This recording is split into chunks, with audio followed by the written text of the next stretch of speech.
Segundo paso para nuestra América.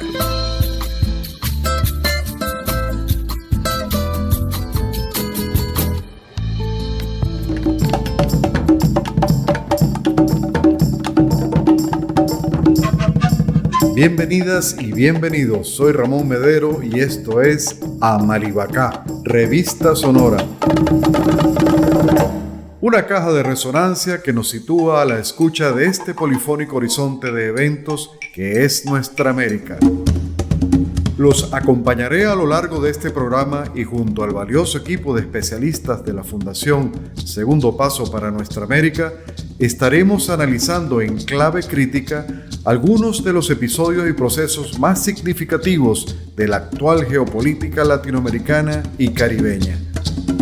Deseamos que todas y todos puedan escuchar el fragor de los pueblos de nuestra América en su camino hacia la segunda emancipación. Nuestro sumario de hoy. Concentraremos toda nuestra atención en tres temas de gran relevancia: pandemia, pospandemia y capitalismo, a cargo de Ángel Tortolero Leal; Colombia Rediviva, por parte de Jessica Pernía; Ecuador Neoliberal, bajo la responsabilidad de María Alejandra Portillo; y nuestro espacio Música Insurgente, con Eduardo Caballero. El pensamiento y la acción de los pueblos en resistencia dejan huellas escritas y sonoras en la memoria colectiva, que nos permiten comprender el significado de estos tiempos de cambios, renaceres y nuevos paradigmas socioculturales, filosóficos y políticos. Retumba el tambor de Amalibacá, convocando a todo un continente a unirse bajo el poder diluviano de la segunda emancipación. En nuestra primera sección, denominada Geopolítica Internacional, abordaremos desde distintos ángulos el tema pandemia, pospandemia y capitalismo.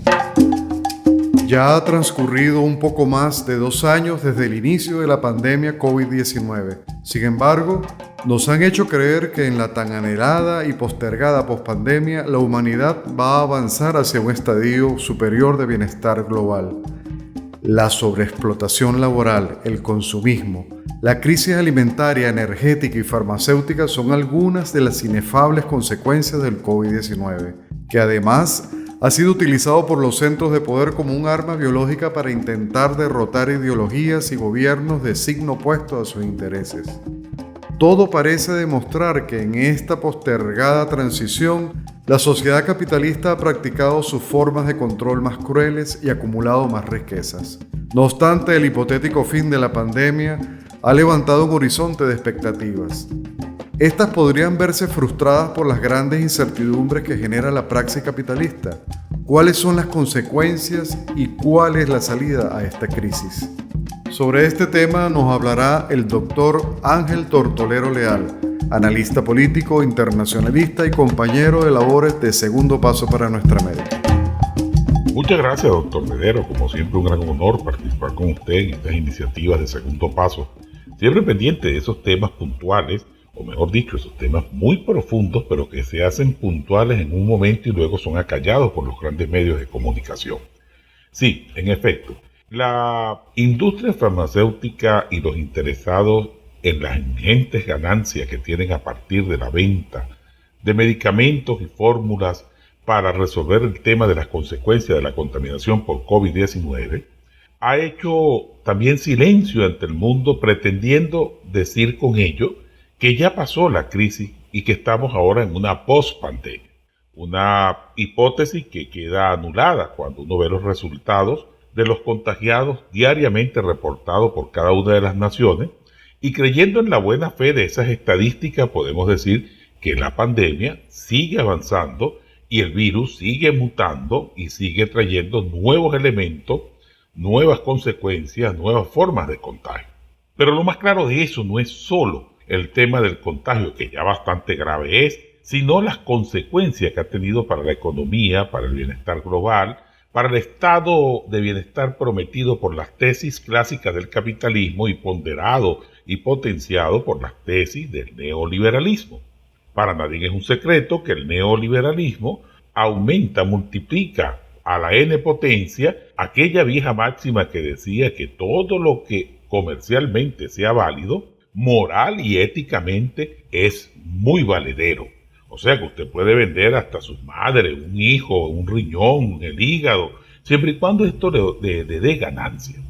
Visto de esa manera tan pueril, vamos a decir, para hacer un poco más pedagógico el tema, pero la verdad verdadera es que mientras los pueblos se van empobreciendo y van bajando su calidad de vida, las grandes industrias inherentes y correspondientes al proceso de la pandemia y la pospandemia, que más allá de la industria farmacéutica también se involucra con la industria alimentaria, con la industria armamentística, con la industria de la energía, lo que ha traído es hambre y miseria para pueblos de pretendida estabilidad social, política y económica. Me refiero a esas naciones que conocimos durante todo el siglo XX como naciones del primer mundo o naciones desarrolladas. Occidente y su proclama de la liberación del hombre de toda pobreza, de toda miseria. Esa promesa, con la cual se arrancó todo el siglo XX, llega al siglo XXI y nos dice que es un entero fracaso, que la promesa del capitalismo acaba de hacer agua, y hace aguas y se hunde en el lodazar de la realidad porque no responde a las mayorías, sino a las minorías que dirigen cada una de estas corporaciones que van a su vez a gobernar en los países del primer mundo. Basta mirar por encima, revisar algunos nombres de algunas industrias, la industria mediática, la industria, vamos a decir, electrónica, la industria alimentaria, la que tiene que ver con los servicios y la industria de la guerra. No olvidemos también que en estos tiempos de pospandemias las luchas sociales son acalladas por ejércitos mercenarios o los países que se contraponen al imperio norteamericano por las consecuencias que están viviendo, inherentes y correspondientes al desarrollo de todo un plan por bajar la población del mundo en un 25%, una sentencia que dejó Christine Lagarde cuando fue presidenta del Fondo Monetario Internacional, y es una constante esto de uno escuchar en las alocuciones en la ONU, en las intervenciones en los órganos multilaterales, decir de que el mundo va a cambiar y va a cambiar rápidamente porque estamos frente a una crisis producida por la pandemia y que esa crisis que produjo la pandemia trae como consecuencia inexorable el cambio, vamos a decir, de la manera como producimos nuestra propia estabilidad en el planeta. Todos sabemos que eso es una gran mentira. Tal como usted me lo hace en su pregunta, pues que muy acertadamente, ¿está postergada la transición de la sociedad capitalista? No, lo que está postergado son los manuales y los dogmas con los cuales se les quiso dar ese contenido futurista al cambio de régimen capitalista a una visión del socialismo, del comunismo o de una sociedad en equilibrio. Aquí están sucediendo cosas muy interesantes que también nos dan buenas noticias, y es que el mundo se está declarando cada día, mayoritariamente se está declarando antiimperialista, contrahegemónico y en favor de la vida y por la vida, en una praxis diplomática internacional que cada día es más consecuente con los preceptos de la autodeterminación. ¿Cuáles son las consecuencias y cómo es la salida de la crisis? Bueno, la salida de la crisis no hay ningún manual mágico para hacerlo. Lo cierto es que los pueblos están asumiendo las riendas de su propia historia. Ahí está en Londres, no solo falleció su majestad la reina, sino que la primera ministra se enfrenta a grandes protestas en la calle del sector del transporte, del sector de las comunicaciones. Igualmente en los Estados Unidos, todos los días hay protestas en las calles. Ahora esperemos que estas protestas se conviertan en propuestas políticas para entonces sean protestas programáticas para cambiar los destinos de lo que hasta ahora es. ¿Y qué es hasta ahora? Que los más poderosos siguen explotando a los menos favorecidos y acabando con todas las esperanzas. El COVID apenas develó una parte del problema. Sigamos preocupados y de cara al COVID-19, que va a seguir siendo un enemigo latente allí actuante en nuestra vida. Pero sepamos que, como dijo el comandante Chávez en una oportunidad, cambiemos el sistema para que el mundo pueda ser viable.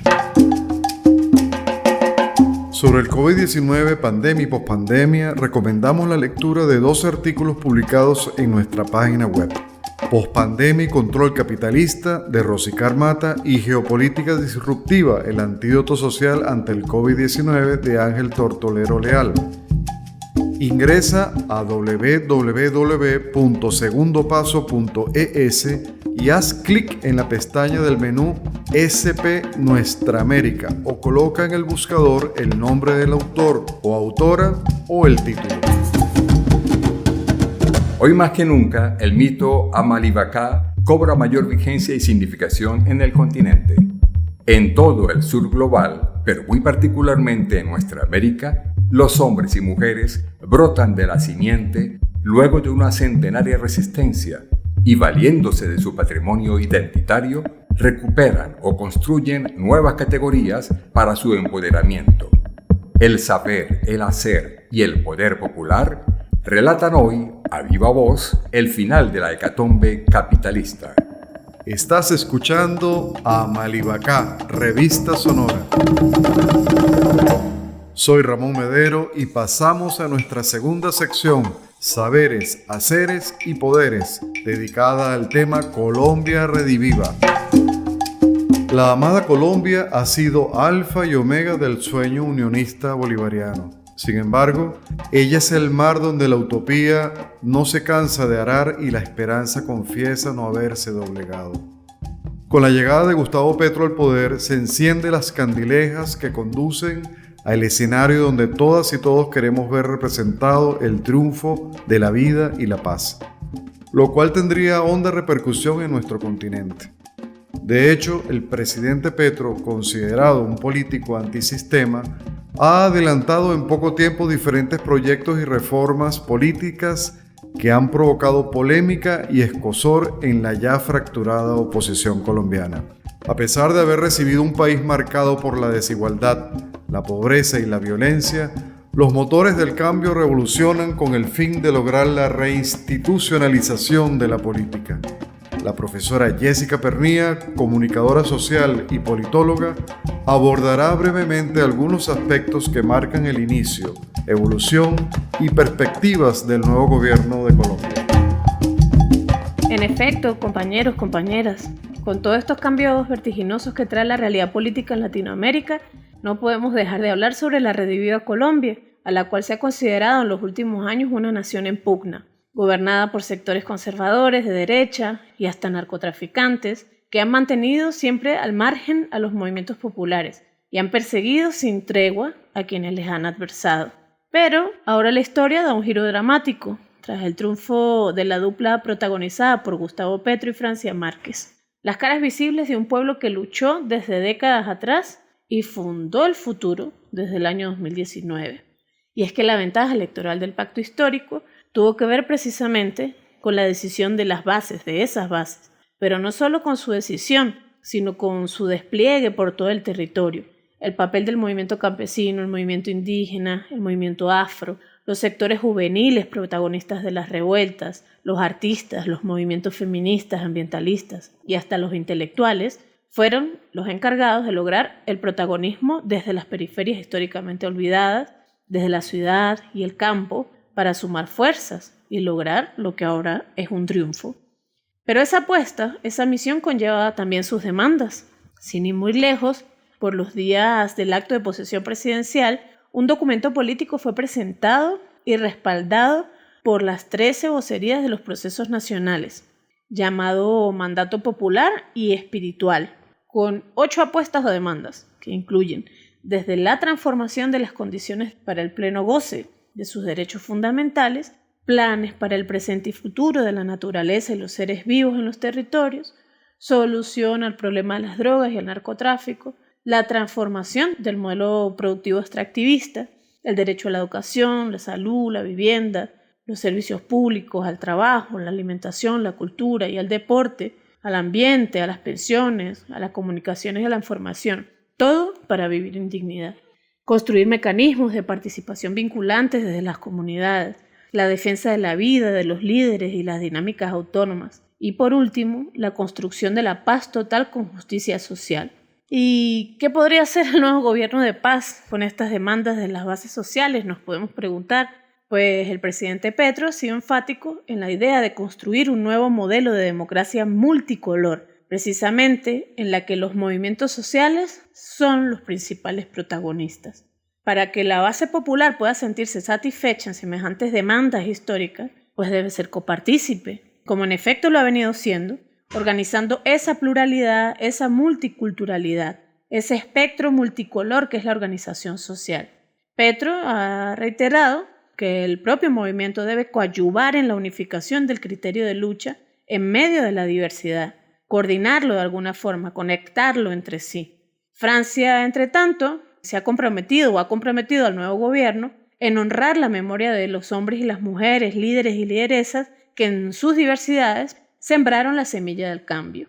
Ha reconocido también que el camino no empezó en la propia campaña electoral, sino en la resistencia de los pueblos que incluso les ha costado la vida, o a la que incluso les ha costado la vida, o el exilio, o incluso el silenciamiento de su voz, y que la esperanza de continuar por ese camino reside precisamente en el pueblo colombiano.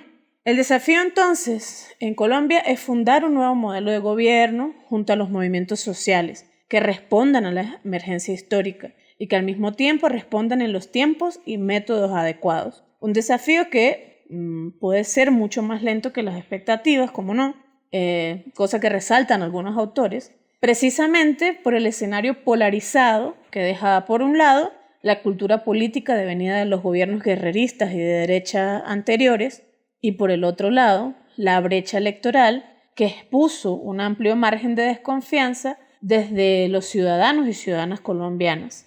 Pero bueno, como dicen, en los mejores momentos de la historia, la definición recae en la fuerza del movimiento popular, en su coherencia, tanto como la de sus líderes y lideresas. De cualquier forma, todos sabemos que Colombia ha dejado expresa su posición de cambio desde la amplia historia de resistencia a la violencia, a la guerra, al mal gobierno, pasando por los estallidos y paros nacionales y recientemente incluso en la disputa electoral. Como dice el escritor Pablo Solanas, desde hace tiempo se dice que en Colombia se juega la paz del continente y ahora también se juega la esperanza. Y aquí, y con esto cerramos, aquí el movimiento popular es definitivamente el principal protagonista. Sobre este tema recomendamos leer Colombia, reinstitucionalización de la política, entrevista que le hace Jessica Pernía al intelectual colombiano Federico García Naranjo. Ingresa a www.segundopaso.es y haz clic en la pestaña del menú que dice SP Nuestra América o coloca en el buscador el nombre de la autora o el título. Resuena la historia insurgente, descolonial y emancipadora de los pueblos. Estamos escribiendo el epílogo del declive hegemónico y el amanecer de un nuevo modelo civilizatorio pleno de justicia, paz, soberanía e igualdad. Se escucha el grito libertario. Los pueblos caminan hacia su segunda emancipación y tras la polvoreda caen vencidos los opresores. Continuamos en Amalibacá, Revista Sonora. Soy Ramón Medero y arribamos ya a nuestra tercera sección denominada Estado, Política y Gobierno, que está dedicada al tema Ecuador neocolonial. Luego de la traición de Lenín Moreno a los ideales de la Revolución Ciudadana y de haber ejercido un gobierno, digamos, VIP, a favor de las clases más favorecidas y en desmedro de las menos favorecidas, Ecuador quedó secuestrado por el neoliberalismo y hoy es víctima de todos los males que de ello se desprenden. Aunque el presidente Guillermo Lasso asegure que la grave situación de criminalidad de Ecuador es consecuencia de que los dos gobiernos anteriores fueron muy contemplativos con el narcotráfico, autoexpiando sus culpas, los niveles de violencia han aumentado desde el inicio de su gobierno y queda muy claro que si el Estado está involucrado, lo es no solo como operador o legitimador de rutas y lógicas del narcotráfico, sino también como responsable de la profunda crisis económica y política ecuatoriana. Al respecto, escucharemos las reflexiones de la doctora María Alejandra Portillo, quien es nuestra compañera y experta en política y gobierno. Un cordial saludo, profesor Medero. En relación a la pregunta que me hace sobre el Estado neoliberal, presidido en la actualidad por Guillermo Lasso, me gustaría primero brevemente contextualizar y señalar que América Latina hoy, nuestra América, ha vivido una serie de procesos históricos que están apuntalando, que están enmarcados en unos procesos de profundas transformaciones de lo que significa el Estado hoy. Un Estado que, lleno de contradicciones y de antagonismos, está en una permanente búsqueda sobre la generación de estados de nuevo tipo, que nosotros hemos llamado estados progresistas de la mano de distintas perspectivas de la izquierda. Lo que enriquece, digamos, toda una construcción no solo teórica, sino práctica de lo que significa el redimensionamiento del Estado hoy en América Latina. Volviendo al caso particular de Ecuador, estos cambios que se venían avanzando tienen en Guillermo Lasso un retroceso de carácter histórico. Un retroceso que está caracterizado por un Estado que se contrae, que invisibiliza a un sujeto que se venía visibilizando a través de nuevas leyes, a través de nuevas formas de comprender el poder, a través de nuevas formas de interacción del Estado ecuatoriano con los distintos sectores de la sociedad y que hoy estamos viendo caracterizados por un Estado mínimo, neoliberal, privatizador, que no reconoce los derechos de los sectores sociales. Y en este sentido, vemos cómo a partir del 2020, esta agenda neoliberal ha generado tan profundos conflictos que en el año 2022, que a mi juicio es un año de mucho interés, ha sido un año muy intenso para nuestro país hermano, que vemos inclusive que a partir de junio hay toda una convocatoria que tiene que ver con poder crear a través de 10 puntos una agenda que debía ser incorporada en el Estado ecuatoriano, en la cual se lucha todavía hoy sobre los derechos relativos a los salarios, precios justos en el combustible, elementos como la salud, la vivienda, la educación, reconocimiento, digamos, de los sujetos históricos ecuatorianos, reconocimientos de procesos políticos en los cuales se venía avanzando, avances que también tenían que ver con la producción agrícola, con los precios justos de la producción agrícola, con inclusive la recreación de formas de transporte y de viabilidad, es decir, 10 puntos de una agenda integral que apuntan a unos movimientos sociales indígenas, estudiantiles, de mujeres, de trabajadores, de campesinos, que están buscando unos cambios dentro de un Estado hacia una tendencia progresista. En la actualidad, observamos una convocatoria justamente hecha por Guillermo Lasso a través de 8 preguntas, unas preguntas en las cuales él mismo ha ubicado en 3 ejes diferentes. En el primero, un tema de seguridad ciudadana. Segundo, unas preguntas relativas a la calidad institucional y un tercer elemento que tiene que ver con lo medioambiental, con el medio ambiente. Todo esto cruzado con diversas realidades ecuatorianas. Sin embargo, la respuesta de los movimientos sociales y los movimientos indígenas no se ha hecho esperar. Se ha señalado que un presidente que no tiene ni el 20% del apoyo nacional de la ciudadanía, al utilizar estas 8 preguntas, lo que se observa es una especie de auxilio, una especie de oxigenación que no llega, es una oxigenación, unas preguntas muy débiles políticamente, que además no tienen una incidencia orgánica en los elementos de la vida cotidiana, como por ejemplo la salud, la educación, la vivienda, la discusión de los salarios, es decir, los grandes temas de la agenda política que debían más bien orientar este referéndum están ausentes. Lo que quiere decir es que el pueblo no se ve reflejado en este referéndum y ya ha hecho saber que no está de acuerdo. Entonces podemos observar, y quiero cerrar con esto la idea, que en Ecuador hay una serie de importantes movimientos de flujos y reflujos políticos, económicos, sociales y culturales que han hecho de una diversidad de sectores, que por cierto es tema de otra conversación, estos elementos, estas nuevas divisiones y radicalizaciones que nosotros observamos dentro de la parte política del Ecuador van a apuntar a continuar con las luchas para la construcción de nuevas formas de Estado enmarcados en una segunda emancipación nuestra-americana. Muchísimas gracias. Sobre este tema te recomendamos leer el artículo de Jessica Pernía, Ecuador, escenario delicado y confuso en la mitad del mundo. Lo podrás encontrar en www.segundopaso.es. Solo haz clic en la pestaña del menú que dice SP Nuestra América o coloca en el buscador el nombre de la autora o el título. Estás escuchando Amalibacá, Revista Sonora. Soy Ramón Medero y seguimos ahora con nuestra cuarta y última sección llamada Música Insurgente, dedicada a los sonidos identitarios de Latinoamérica y el Caribe. Eduardo Caballero es el encargado de seleccionar la música y compartir con nosotros algunos comentarios que nos permitirán conocer un poco más acerca de los géneros, ritmos, instrumentos, pero también la historia, anécdotas, compositores, intérpretes y grupos de nuestra América. Muchas gracias. Un cordial saludo y bienvenidos al segmento sobre la música latinoamericana en Amalibacá, música insurgente. En la costa del Pacífico colombiano se toca un instrumento que encierra la magia y el encanto de la cultura africana en Colombia. Un instrumento musical que se afina con el cantar de las mujeres y se inspira en el gorjeo de las aves. Nos referimos a la marimba de Chonta, un canto africano en el Pacífico colombiano. A lo largo del litoral de Colombia, desde el departamento de Nariño hasta el departamento de Chocó, especialmente en la ribera del río Guapi, se le ha dado un lugar privilegiado a la marimba, como madre de un hilo musical que conecta todo este territorio, pero que, sobre todo, los hermana. La marimba de Chonta es un instrumento de percusión que está tan aferrado a esta región como con sus propias raíces africanas. ¿Y de dónde viene ese nombre de la marimba de Chonta? Bueno, es un instrumento musical que consiste en una serie de láminas o laminillas de madera extraídas del tallo de la planta de palma llamada chonta, cortadas de distintos tamaños, parecidas a las teclas de un piano.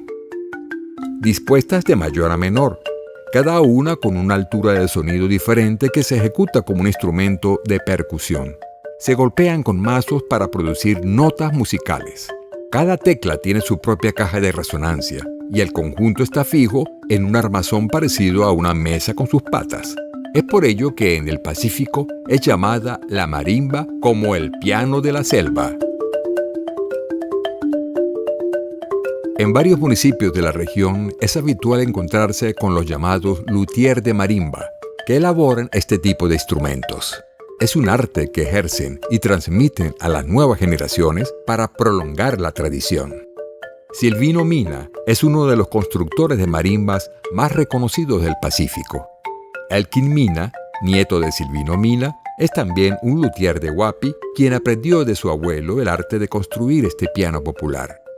Él asegura que miraba a su abuelo construyendo y tocando las marimbas y entonces, al escuchar este sonido particular, se motivaba, se emocionaba y empezó a empaparse de la magia musical del Pacífico, convirtiéndose también en constructor. La fabricación de marimbas no está industrializada, sigue siendo artesanal. Por ello, no cualquiera puede dar vida y sonido auténtico a una marimba. Se necesita tacto, paciencia y sabiduría que solo se aprende de las raíces. La palma de chonta y la guadua son las materias primas fundamentales para construir las láminas de la marimba de chonta. Se necesita cortar con antelación, en luna menguante. Si es en otra, no sirve. Se daña, no dura. Se pone a secar en la sombra durante 4 meses, luego se pela, se pule y se deja lista para darle una ritmicidad característica. La chonta da la nota y la guadua la resonancia. Esta sinergia da origen al sonido que fluye entre cada tecla. Se va afinando con agua, se va cortando hasta que suene, haciendo de la chonta un canto de la selva. Y su magia no solo está en su dulce sonido, sino también en sus componentes, en la fuerza y el poder de la naturaleza.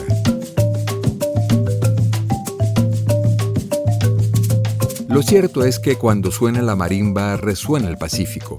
Se alzan los cantos de alabaos y arrullos. La marimba es la paz del pueblo negro. Es el orgullo de las músicas ancestrales. Hoy en día, el piano de la selva fue declarado ya Patrimonio Cultural Inmaterial de la Humanidad por la UNESCO en el año 2010.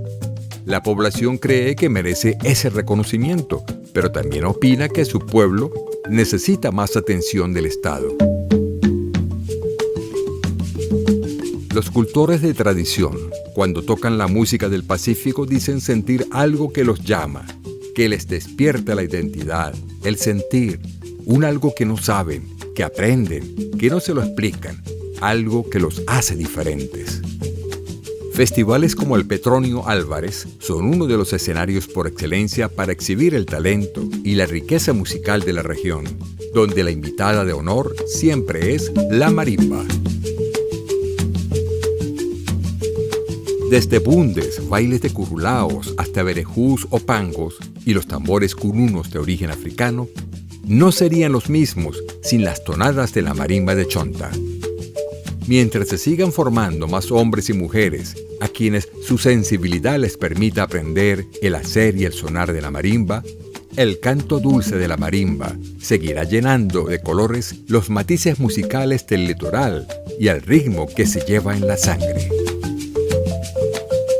Ellos dicen que la música les hace vibrar el cuerpo, cosquillear el corazón y entonar los cantos de boga para acompañarse mientras reman en la soledad del río. La marimba es la paz del pueblo negro, es el orgullo de las músicas ancestrales y es la resistencia de una raza. Tomó vida en tiempos de la esclavitud y desde entonces se tejen muchas leyendas a su alrededor, que es el alma de los negros que murieron encadenados, la que suena en cada tonada, dicen unos. Otros, que nació del río como nacen los caciques indígenas en la laguna de Juantabá, y otros creen que viene del canto de las aves. Tal vez ese sea el misterio de su folclore. No hay mejor método que los latidos del corazón y no hay academia musical más importante que el canto de las mujeres canaleteando sobre el río Guapi en una cultura que llevan dentro desde hace mucho tiempo, como lo llevan todos los negros del Pacífico colombiano. Es un instrumento heredado y transformado de los ancestros africanos que encierra el sentir de una cultura que se resiste a desaparecer a pesar del olvido y la marginación. Cómo suena la marimba, cómo suena la marimba, cómo suena, esa marimba que suena, es de la cultura nuestra, esa marimba que suena, es de la cultura nuestra, tocan en el Cuandé y también la toca el charco, esa marimba que suena, es de la cultura nuestra, esa marimba que suena.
Amalibacá, Revista Sonora. Una caja de resonancia que nos sitúa a la escucha de este polifónico horizonte de eventos que es nuestra América. Amalibacá, Revista Sonora, es un programa radial en formato digital con una periodicidad mensual, producido y realizado por la Fundación Segundo Paso para Nuestra América, bajo la conducción general de Ramón Medero. Participaron analistas Jessica Pernía, María Alejandra Portillo y Ángel Tortolero Leal. Locución Ramón Medero, María Alejandra Portillo y Eduardo Caballero. Grabación y postproducción Eduardo Caballero. Difusión Ruckleman Eduardo Palacios. Segundo Paso para Nuestra América.